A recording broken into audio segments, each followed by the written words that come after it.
لیے سب نیت کریں، ارادے کریں کہ ہم سب بھی اپنے بچوں کو علم کی طرف، ذکر کی طرف، تبلیغ کی طرف متوجہ کریں گے۔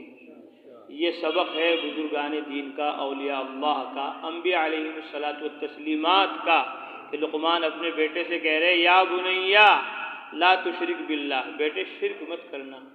ابراہیم اپنے بچوں سے کہہ رہے یا بنیا ان اللہ اصطفیٰ لکم الدین فلا تموتن الا وانتم مسلمون۔ یعقوب علیہ السلام اپنے بچوں سے کہہ رہے ما تعبدون من بعدی۔ ابراہیم علیہ السلام دعا کر رہے اے اللہ وجنبنی وبنی، مجھے اور میرے بچوں کو بتوں کی پوجا سے بچا۔ یعنی نبیوں، رسولوں، پیغمبروں کو اپنی اولادوں کا فکر ہے، ہمیں بھی اپنی اولاد کا فکر ہونا چاہیے۔ پیر ذوالفقار رحمہ اللہ فرماتے ہیں کہ میں اسکول میں، کالج میں جا رہا تھا، کالج میں، اسکول میں جاتے جاتے میرے اندر شوق پیدا ہوا کہ مجھے حفظ کرنا ہے۔ بھائی میرے بڑے تھے، وہ مجھے کالج میں لے جاتے تھے اور انہوں نے کہا کہ چلو کالج، کہا مجھے پڑھنا ہے، مجھے تو حفظ کرنا ہے کہ بھائی تمہاری پڑھائی کا، اسکول کا نقصان ہو جائے گا۔ تو میں نے والدہ سے کہا کہ میں حفظ کرنا چاہتا ہوں لیکن بھائی مجھے کالج میں، اسکول میں لے جا رہے ہیں۔ تو والدہ نے کہا جب یہ بچہ حفظ کرنا چاہ رہا ہے تو تم اس کو حفظ کرنے دو، کیوں منع کر رہے ہیں؟ کہا میں اس کو منع نہیں کر رہا۔ تو انہوں نے کہا، انہوں نے مجھ سے پوچھا بھائی نے کہ تمہارے کتنے سبجیکٹ ہیں، کتنے موضوع ہیں، کتنے کلاسیں ہیں؟ کہا ہم 8 موضوع پڑھتے ہیں، کہ تم 9واں موضوع ایک اور لے لو، دین کا موضوع۔ 8 موضوع تو تمہارے وہ ہیں اسکول میں، وہ بھی چلتے رہیں گے، ایک دین کا موضوع بھی لے لو، 9 موضوع ہو جائیں گے تمہارے، 9 جگہ تمہیں محنت کرنی پڑے گی۔ تو انہوں نے کہا ٹھیک ہے۔ کہنے لگے پھر میں نے حفظ شروع کیا، چند مہینوں میں ہی میں نے کئی پارے کر لیے۔ ہمارے استاد نے کہا کہ انشاءاللہ یہ جلد ہی پورا قرآن مکمل کر لیں گے۔ پھر میں نے پورا قرآن حفظ الحمدللہ مکمل کیا۔ پھر اس کے بعد فارسی بھی شروع کی، پند نامہ پڑھی۔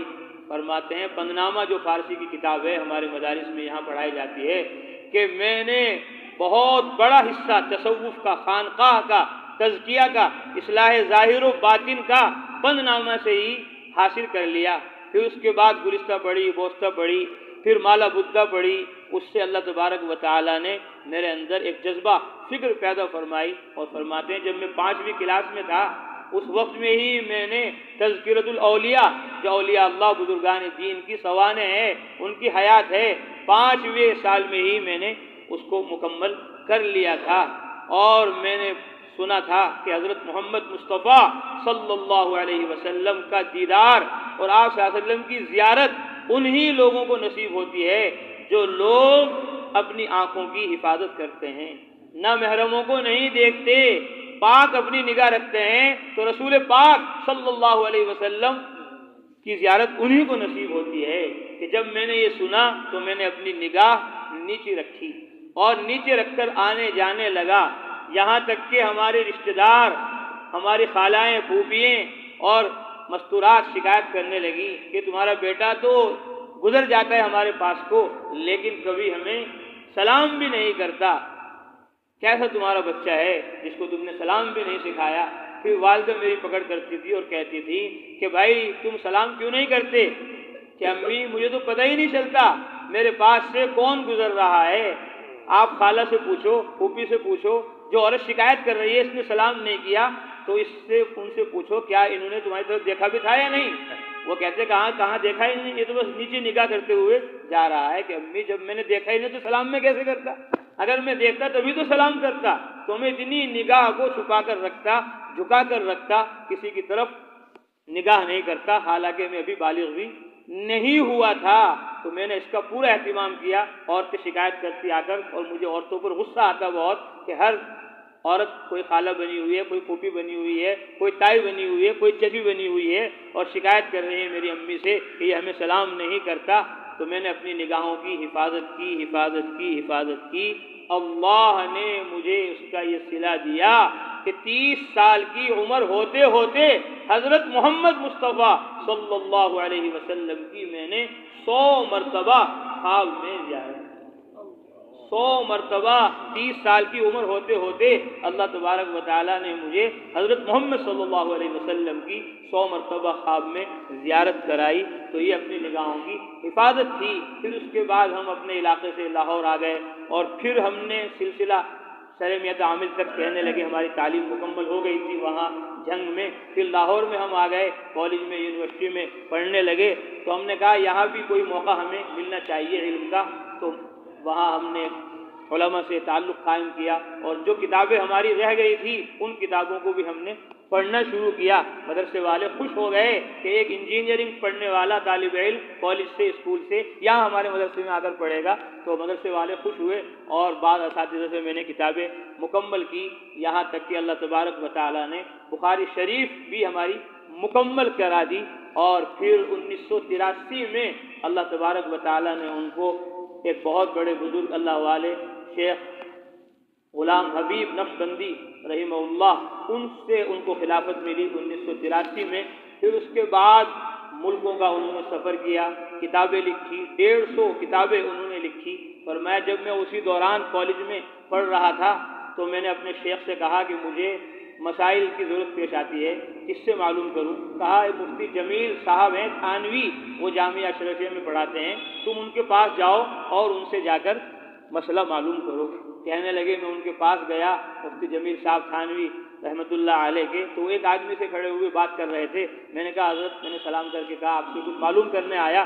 کہا میں ابھی ان سے فارغ ہو جاؤں, تم وہاں بیٹھ جاؤ تو میں آ کر تم سے بات کروں گا. کہنے لگے ان سے بات فارغ کر کے وہ آئے اور آ کر مجھ سے کہا بولو کیا بات ہے؟ دیکھو میرے پاس 5 منٹ ہیں, تمہیں جو کہنا ہے جلدی کہو, میں جواب دوں گا اور چلا جاؤں گا. نہ تو اپنا ٹائم ضائع کرو اور نہ میرا ٹائم ضائع کرو. کہنے لگے مجھے بہت افسوس ہوا کہ یہ تو بہت غصے والے بزرگ ہیں. کہہ رہے بھائی جلدی کہو جو کہنا ہے, 5 منٹ ہیں, نہ اپنا وقت ضائع کرو نہ میرا وقت ضائع کرو.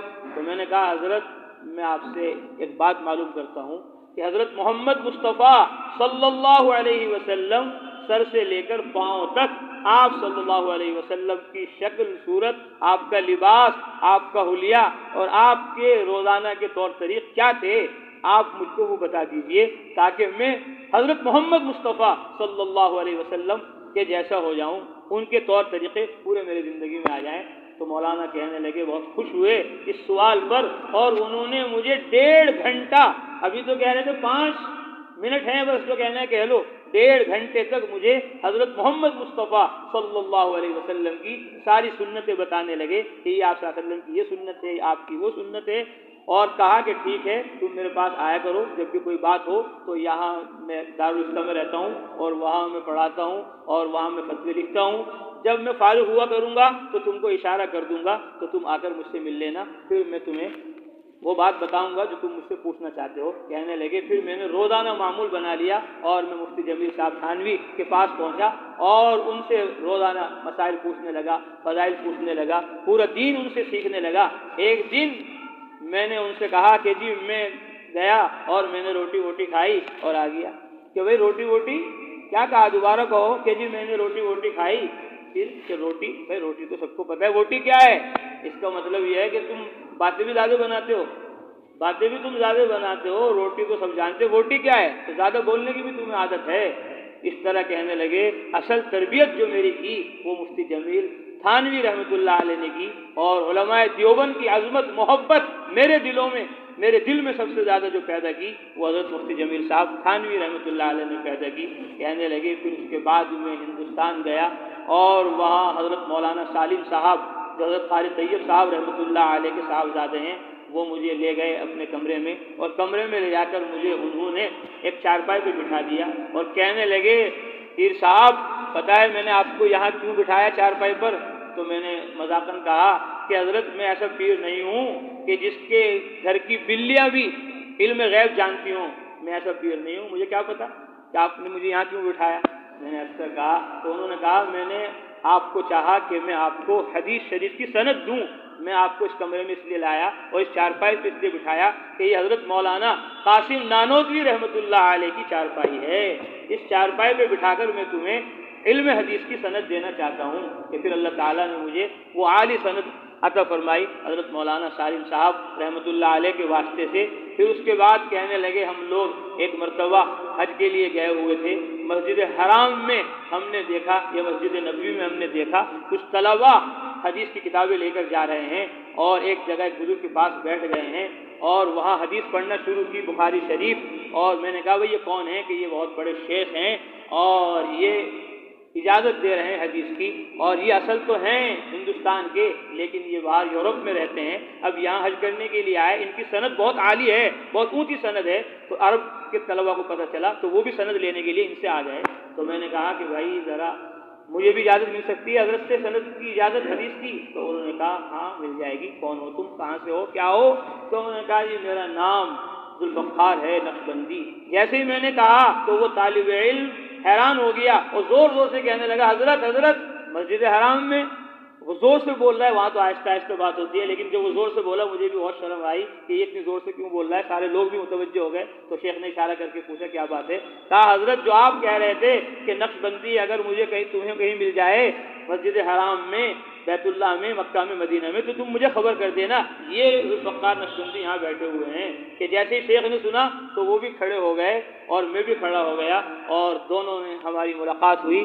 تو میں نے کہا حضرت مجھے بھی آپ سے اجازت چاہیے حدیث کی، کہ بھئی اجازت تو آپ کو مل جائے گی لیکن میں آپ کو بتاتا ہوں جب میں حج کرنے کے ارادے سے یہاں پہنچا مکہ میں، مدینہ میں، تو میں نے کہا تھا دل میں کہ مجھے اگر وہاں مل گئے ذوالفقار نقشبندی تو مجھے ان سے بیعت ہونا ہے، توبہ کے کلمات مجھے ان کے ہاتھوں پر پڑھنے ہیں، اس لیے نیت پہلے میری تھی، آپ کی نیت تو بعد میں ہوئی کہ مجھے اجازت مل جائے حدیث کی، اور میری نیت وطن سے آنے کی تھی، اس لیے آپ پہلے مجھے بیعت کرو، توبہ کے کلمات پڑھواؤ۔ کہنے لگے پھر ہم دونوں نے توبہ کے کلمات پڑھے جو بیعت الارشاد کے اندر پڑھے جاتے ہیں۔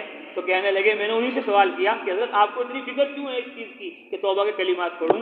کہ اللہ فرما رہے قرآن میں فاستقم کما امرت ومن تاب معک، حضرت محمد صلی اللہ علیہ وسلم جیسا آپ کو حکم دیا گیا دین پر چلنے کا ایسے آپ جمے رہیے، ومن تاب معک، اور جنہوں نے آپ کے ساتھ مل کر توبہ کی صحابہ رضوان اللہ تعالی علیہ مجمعین، ان کو بھی چاہیے کہ وہ بھی دین پر، سنت پر، شریعت پر اسی طرح چلتے رہیں۔ تو فرمایا ومن تاب معک، یہ بتا رہا ہے کہ کسی کے ہاتھ پر، کسی کے ساتھ مل کر جو توبہ کرتا ہے وہ اللہ کے ہاں محبوب ہوتا ہے، پسندیدہ ہوتا ہے۔ اس لیے اللہ نے نبی کے ساتھ صحابہ کا بھی ذکر کیا، ومن تاب معک، کہ جن لوگوں نے آپ کے ساتھ مل کر توبہ کی، اللہ کی طرف متوجہ ہوئے، ان کو بھی چاہیے کہ وہ بھی سنت شریف پر قائم رہیں۔ کہنے لگے پھر بیعت کے کلمات ہو گئے اور پھر اس کے بعد میں نے ان سے اجازت حدیث لی۔ اس کے بعد کہنے لگے ہم لوگ گئے ازبکستان، وہاں پر ایک بہت بڑے محدث تھے، ان کی سند بھی بہت عالی تھی، وہ سند بھی ہمیں اللہ تبارک و تعالیٰ نے عطا فرمائی۔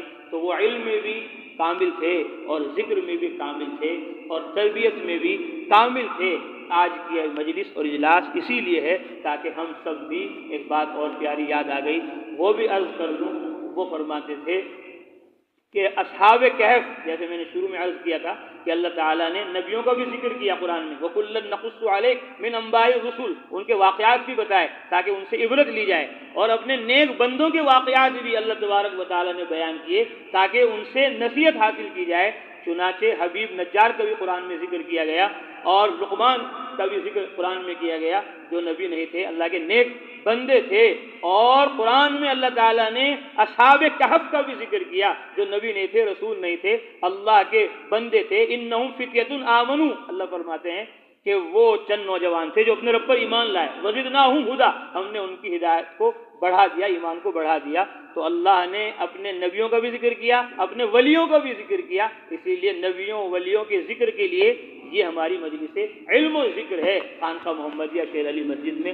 تو وہ فرماتے تھے حضرت مولانا پیر ذوالفقار صاحب رحمۃ اللہ علیہ کہ ان نوجوانوں نے اپنے ایمان کی حفاظت غار میں جا کر کی اور اپنے ایمان کی سلامتی کے لیے وہ غار میں چھپ گئے، تو اللہ نے ان کے ایمان کو، یقین کو بڑھا دیا۔